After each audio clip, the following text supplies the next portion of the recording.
Yok. Oğlum olmaz. Bu kız seni parmağının ucunda oynatıyor. Yok, hayır. Siz böylesi bir sevginin karşısında duramayacağınızı anladığınız için böyle öfkelisiniz. Nefretinizin yenildiğini görmeyi hazmedemiyorsunuz. Bu savaşı Gonca'nın temiz yüreği kazandı. Bütün gareziniz bundan.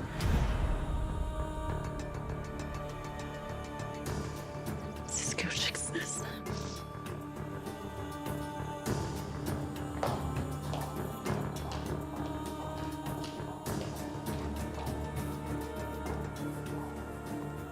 Evet, şimdilik bize müsaade. Ha, bu arada bu nikah en kısa sürede kıyılacak. Gonca'yı Atabeylerin müstakbel gelini olarak kabul etmenizi ve sözlerimi ciddiye almanızı umuyorum. Ne yaptığınızın farkında değilsiniz siz.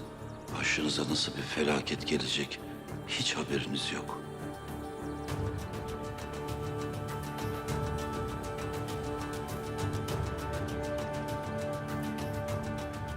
Babanı dinle Toprak. Çok duyduk biz bu lafları. Hadi gidelim. Arzu hiçbir yere gidemez. Bundan sonra Arzu benimle yaşayacak. Onun hayatını da mahvetmenize izin vermeyeceğim. Hadi oradan be. Arzu'yu bir tek sen mi düşünüyorsun? 4 duvar arasına hapsetmek, istemediği okulda okumaya zorlamak mı bu kıza sahip çıkmak? Hadi in oradan be. Gidelim. Toprak gitme. Toprak oğlum gözünü seveyim. Gitme. Halil bir şey yapsana. Hayır. Arkalarından giderek, kollarından tutarak, hayır gitmeyeceksiniz diyerek onları ikna edebileceğini mi düşünüyorsunuz? Ha?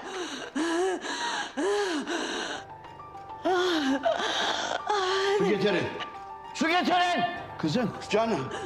Canım, yavrum. Baba gitmesinler baba. Kızım. Sakin ol kızım. Sakin ol yavrum. Sakin ol kızım benim. Sakin ol yavrum. Baba gitmesinler baba. Baba. Tamam yavrum. Tamam. Tamam. Abi, teşekkür ederim. Ne dedim ben sana? Hatırlıyor musun? Yanıma geleceksin dedim. Bu kadar kısa sürede olacağını düşünmemiştim tabii. Abi iyi ki gitmedin İtalya'ya. İyi ki döndün. İyi ki benim abimsin. Gonca, sen de iyi ki...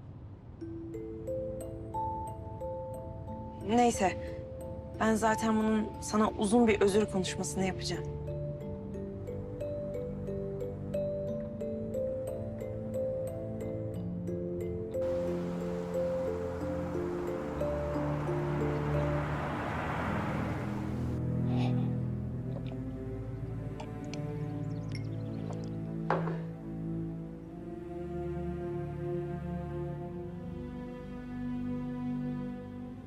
İyi misin kızım?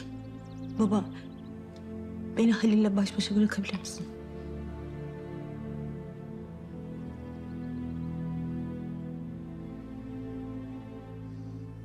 Kendini daha fazla yıpratma olur mu kızım yani? Tamam baba.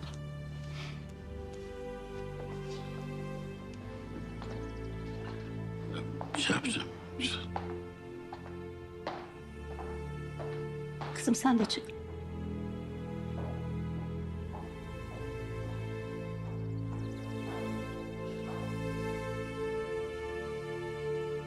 Otursana Halil.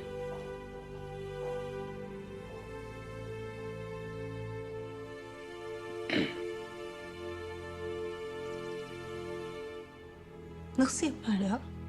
Özellikle babasının, annesinin canını yakmak için Toprak bunu nasıl yapar bize?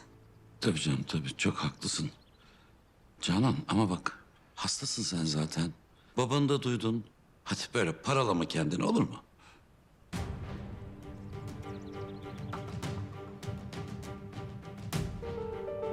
Toprak, karşımıza geçip ben bu kızla evleneceğim. Biz sevgimizle nefretinizi yendik. Gonca bu savaşı kazandı derken... sen öyle iskele babası gibi durdun değil mi Halil? Aferin sana. Senin oğlun. Ben Gülümser'in kızıyla evleneceğim derken ağzını açıp tek kelime edemedin. Bravo sana. Canan, ben az çabalamadım mı? Ha, sen söyle, az çabalamadın mı? Ama oğlun söz dinlemiyor ki senin. Bak babanı da duydun. Gitmelerine engel olamazsınız demedi mi? Ya bırak. Bunların hepsi senin suçun. Canan, ne diyorsun sen ya? Ne alakası var?